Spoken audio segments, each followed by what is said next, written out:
Well, for more on the Grammy, let's cross live now to the Crypto.com arena in Los Angeles and speak with Arise correspondent Nicole Abebe. Nicole, how is the mood in the Crypto.com arena in Los Angeles? How Fela Kuti was honored as the first African artist to receive a Lifetime Achievement Award. What does this mean for African music? Well, good morning to everybody in Lagos. Good evening. If you can see behind us, it's still nighttime here in Los Angeles. It's a cold night, I shall say. But yes, tonight it was the 68th Grammy Award, and it was a fantastic show, one of music's biggest nights.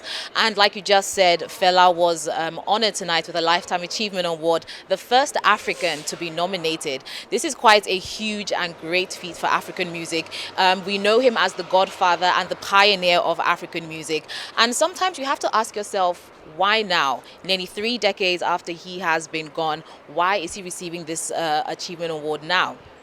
We were able to catch up with the Kuti family, as you saw from Shaiton's VT. We were able to catch up with Yeni and Femi, who were attending the award ceremony tonight. And they spoke in great depths about the importance their father's music has to the culture, how people all over the world are resonating with his sound, his vibe, the movement, the education he gave us all, and what he used his voice and his music to do. So it's a fantastic achievement. We are so happy and proud that he's finally getting the worldwide recognition that he deserves. It's really about time, as you can say. All of us who are African have grown up listening to Fela, have grown up knowing the power that is Fela Kuti. Even during Shaiton's VT, you would have heard where his wonderful children were speaking about his legacy and how it really shouldn't be compared. Nobody should be able to compare it. If you are talking about Fela 29 years after his passing, he is a legend. Let's leave legends where they are and let's compare living people to their peers. So yes, it was a fantastic thing to see he was nominated. He received a Lifetime Achievement Award alongside Cher, Whitney Houston, Carlos Santana, and the like. So yeah, we're all very happy to be witnessing something that is quite great. It's great stuff. Nico, can you give us an overview of the award ceremony and some of the big winners and performances of the night? Yes, this is one of the biggest nights in music. And when you actually look from the red carpet, all the celebrities who are happy to just be seen, a lot of interesting things were said on the red carpet. One that stuck out to me was will.i.am. When will.i.am hit the red carpet, he spoke about AI music. He was talking about how right now we are just in the presence of human beings, but one day that might all change with the invention of AI artists popping up every single day. We never know who is going to be nominated in the next set of Grammy Awards. There were lots of big winners for the night.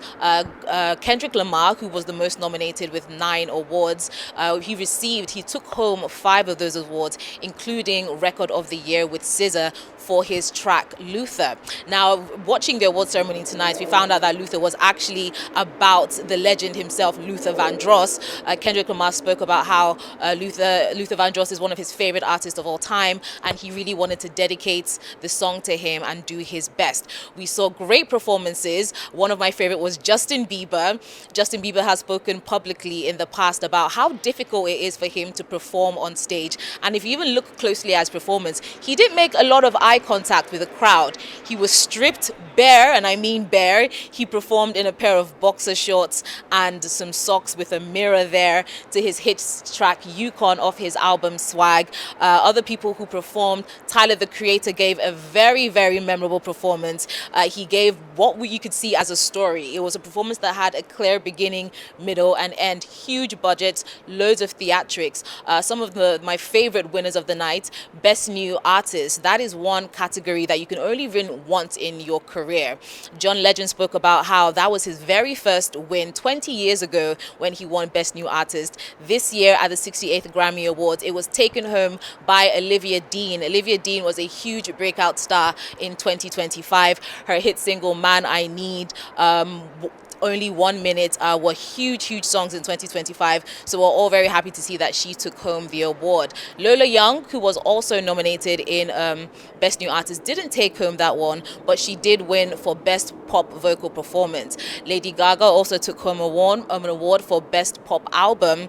There were lots of big winners. Even the CEO of the Recording Academy came out to talk about all the different artists that were given a Lifetime Achievement Awards, including Fela. Cher was there. She was given an award herself. Bad Bunny was a huge winner. He took home the second amount of awards with 3 wins tonight, including Album of the Year. This was a first for Latin music in the 68 years that the Grammys have been doing this award ceremony. A Latin album has never won Album of the Year. He was in total shock when they called his name. He didn't get up for quite some time because he is making history. We know the unfortunate situation happening in America right now with ICE agents and the unfortunate shootings. Quite a few celebrities took the time to say ICE out, to wear the pins, to dedicate their speeches to the situation happening in America right now. Billie Eilish dedicated her award win to immigrants who are having to leave their hometown. Bad Bunny said something that really stood out to me, saying the only thing more powerful than hate is love, and how we need to all spread a little more love to each other. And yes, it was just a lovely ceremony of celebrating each other's artistry, celebrating music, celebrating legends. We saw great performances from the likes of Lauryn Hill, who led the tributes for African American artists who passed away, unfortunately, last year. She was joined by will.i.am. They gave tributes to D'Angelo and many other people. When it came to the rock side of it, Post Malone led the tributes for Ozzy Osbourne and all the other rock artists that have unfortunately lost their lives at the end of last year. So yes, it was a wonderful show. If you got to watch it, I'm sure we were streaming live on Arise News. Lots of big winners of the night, lots of cheers and champagne flowing. So yes, it was a great show. So happy to be live here in But Nicole, you need to hear from Yolanda. Oh yes, Nicole, unfortunately we're very short on time. Thank you so much for joining us today on Daybreak with that really in-depth analysis of what is going on over there in Los Angeles. Thank you so much for joining us this morning.